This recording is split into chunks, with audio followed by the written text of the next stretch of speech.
അള്ളാഹുവിന്റെ വജ്ഹ് ഉദ്ദേശിച്ചുകൊണ്ട് നിങ്ങൾ ഒരാളെ കാണാൻ സന്ദർശിക്കാൻ ചെന്നാൽ അള്ളാഹുവിന്റെ മലക്കുകൾ നിങ്ങൾക്ക് വേണ്ടി പ്രാർത്ഥിക്കുമെന്ന് കേട്ടിട്ടുണ്ടോ?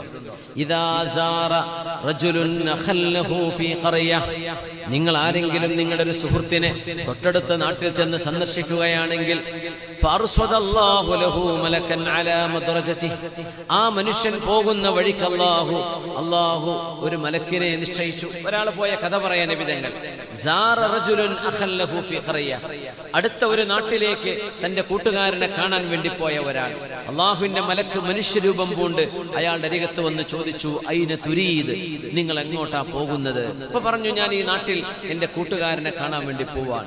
ഹല്ലഹു അലൈക മിൻ നിഅമത്തിൻ തറുദ്ദുഹാ, അയാൾ നിങ്ങൾക്ക് എന്തെങ്കിലും ഉപകാരം ചെയ്തതിന് പകരം ചെയ്യാൻ പോവാണോ? ഖാലല, അല്ലല്ല, ഞാൻ പോകുന്നത് ഇന്നി ഉഹിബ്ബുഹു ഫില്ലാഹ്, അള്ളാഹുവിന് വേണ്ടി ഞാൻ അയാളെ ഇഷ്ടപ്പെടുന്നു. ആ ഒരൊറ്റ വിഷയം, പൈസ വാങ്ങിക്കാനോ എന്തെങ്കിലും കടം വാങ്ങിക്കാനോ തന്നതിന് തിരിച്ചു കൊടുക്കാനോ ഒന്നുമല്ല, അള്ളാഹുവിനെ ഉദ്ദേശിച്ചുകൊണ്ടാണ് ഞാൻ പോകുന്നത്. ഇത് പറഞ്ഞപ്പോ ആ മലക്ക് പറഞ്ഞു, ഫഇന്നി റസൂലുള്ളാഹി ഇലൈക്, ഞാൻ അള്ളാഹുവിന്റെ ദൂതനാണ്, നിന്നിലേക്ക് പറഞ്ഞേക്കപ്പെട്ട ആള്. അന്നല്ലാഹ അഹബ്ബക കമാ അഹ്ബബ്തഹു, ആ മനുഷ്യനെ ഇഷ്ടപ്പെട്ട പോലെ അള്ളാഹു നിങ്ങളെയും ഇഷ്ടപ്പെട്ടിരിക്കുന്നു.